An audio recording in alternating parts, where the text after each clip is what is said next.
Hello எல்லாருக்கும் வணக்கம். நீங்க போல மிஸ்டர் எஜுகேட்டட் சேனல். இன்னைக்கு நம்ம ஒரு புது கான்செப்ட் தான் பார்க்க போறோம்.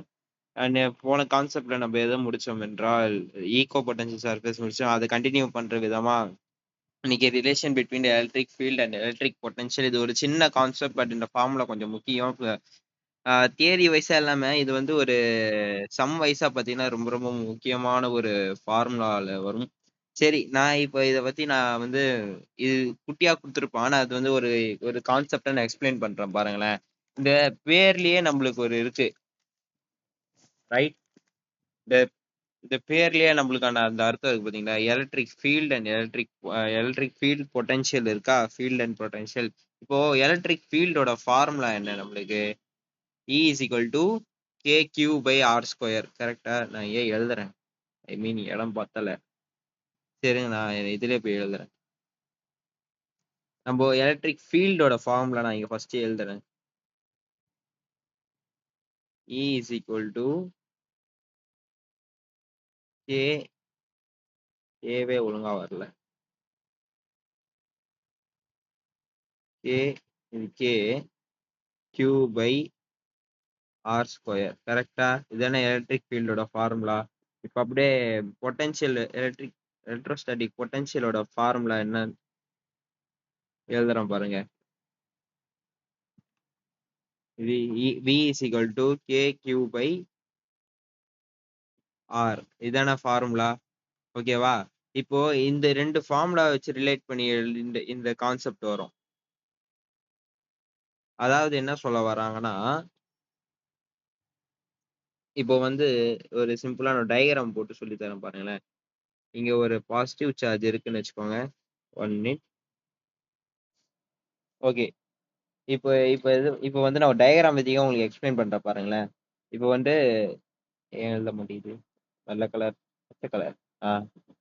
இங்க வந்து ஒரு பாசிட்டிவ் சார்ஜ் இருக்கு. இது அப்படியே இது வந்து பாசிட்டிவ் சார்ஜ்னால எலக்ட்ரிக்கலி எலக்ட்ரிக் ஃபீல்ட் வந்து இது அவுட்வர்ட்ஸ்ல தான் தரும். கரெக்ட்டா? அதனால இங்க E எழுதிக்கிறேன். இது எலக்ட்ரிக் ஃபீல்ட் இது. சரி, இங்க வந்து நான் ஒரு டெஸ்ட் சார்ஜ் ஒண்ணு வைக்கிறேன். Test charge always be positive charge. Positive சார்ஜா மட்டும் தான் டெஸ்ட் சார்ஜ் இருக்கும். இது வந்து நான் ஏன்னு வச்சுக்கிறேன். இது பின்னு வச்சுக்கிறேன். நான் என்ன பண்றேன், இங்க ஒண்ணு இந்த இந்த இதுவும் ஒரு பாசிட்டிவ் சார்ஜ், டெஸ்ட் சார்ஜும் ஒரு பாசிட்டிவ் சார்ஜ். இது 2மே ரிப்பிள் தானே பண்ணும் ஆக்சுவலி. இது வந்து அப்போ இது இந்த டைரக்ஷன்ல தான் போவும் இந்த சார்ஜ். சோ நான் என்ன பண்றேன், இது தூக்கிட்டு வந்து நான் இங்க வைக்கணும் ஒரு பிளான் பண்ணி வைக்கிறேன். அப்போ இந்த பாயிண்ட் நான் Cன்னு வச்சுக்கிறேன். சோ இந்த இடத்துல ஒரு ஒர்க் நடக்குது பாத்தீங்களா? இப்போ இது 2மே வந்து ஒரு ரிப்பிள் ஆகுற ஒரு சார்ஜ். இந்த சார்ஜும் சரி, இந்த சார்ஜும் சரி. ஆனா நான் இதுக்கு அப்போஸ் பண்ணி எடுத்துட்டு வந்து Cன்ற ஒரு பாயிண்ட்ல வைக்கிறேன். சரி, லெட்ஸ் சே இந்த Aல இருந்து Bல இருக்கிற டிஸ்டன்ஸ் வந்து நான் வந்து Xன்னு வச்சுக்கிட்டேன்னா, தென் அந்த வந்து இப்போ Cல இருந்து Bக்கு உள்ள டிஸ்டன்ஸ் வந்து dxன்னு வச்சுக்கலாமா? அப்போ இங்க இருந்து இது தள்ளுறதுக்கு ஒரு ஒர்க் நடக்குது பாத்தீங்களா? Work dw. அத வந்து நான் dwன்னு வச்சுக்கலாமா? தப்பு இல்லல்ல. ஓகே. இப்போ நம்ம 11த் ஸ்டாண்டர்ட்ல படிச்ச மாரி வொர்க் எனர்ஜி இப்ப கைனடிக் அந்த அந்த லெசன்ல வரும் வொர்க் பிரின்சிபல் எனர்ஜின்னு அதுல வொர்க்கோட ஃபார்முலாவ சொல்லுவாங்க. அதாவது W equal to force into work is equal to ஏன் டச் ஆக மாட்டேங்குது? Work is equal to force into displacement சொல்லுவாங்க.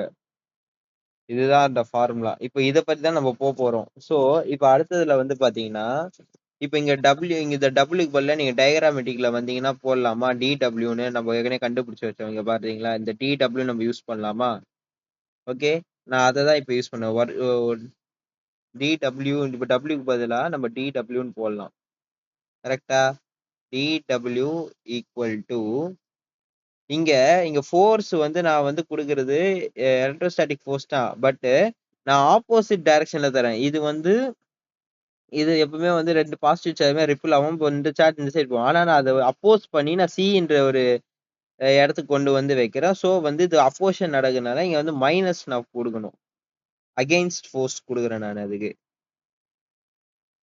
இது ஏன் ஸ்டைல செய்யாத மாரி. சோ வந்து இங்க minus of V into dx. ஏன்னா டிஸ்பிளேஸ்ட் ஆயிருக்கிறது எங்க எங்க இருந்து டிஸ்பிளேஸ் ஆயிருக்கு? Bல இருந்து Cக்கு டிஸ்பிளேஸ் ஆயிருக்கு. அத நான் dxன்னு எடுத்துப்பேன். ஓகேவா?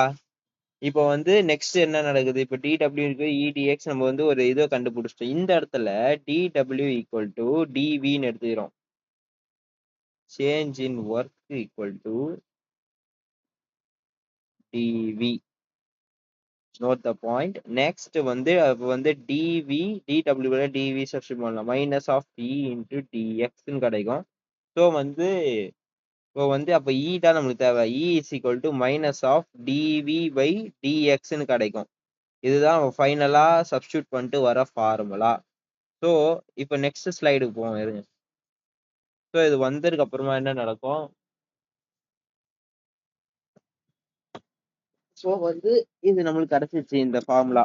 இப்போ வந்து இது வந்து ஒரு ஆக்சஸ்ல இருக்குது மட்டும் தான் நம்மளுக்கு நடக்கும். கரெக்டா? இது வந்து ஒரு ஆக்சஸ்ல இருக்குது. அப்போ வந்து நம்ம 3 ஆக்சன்ஸ்லயும் நம்ம எடுக்கணும். 3 ஆக்சஸ்லயும் எழுதணும்னா இந்த மைனஸ் தூக்கி முதல்ல வெளியே எடுத்துடணும். இந்த மைனஸ் தூக்கி வெளியே எடுத்துட்டா அப்போ வந்து நம்ம வந்து டோ வி பை ஒழுங்கா எழுத முடியும். Doe V by doe X I cap plus doe V by doe Y J cap plus இடம் பத்தல, நான் அதான் கீழே எழுதுறேன். இருங்க, இங்கேயே எழுத முடியுதா அட்ஜஸ்ட் பண்ணி பாக்குறேன். இந்த மைனஸ் தூக்கி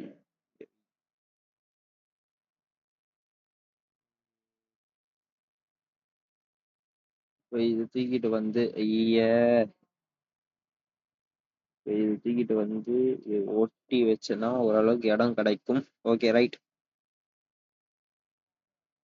இப்போ வந்து அது வந்து doe V by doe Z K cap. அப்போ இதுதான் ஃபைனலா டெரைவ் பண்ணிட்டு வர ஃபார்முலா கைஸ். ஓகே, இந்த வீடியோ பிடிச்சினா லைக் பண்ணுங்க, ஷேர் பண்ணுங்க, சப்ஸ்கிரைப் பண்ணுங்க. Thank you guys, by.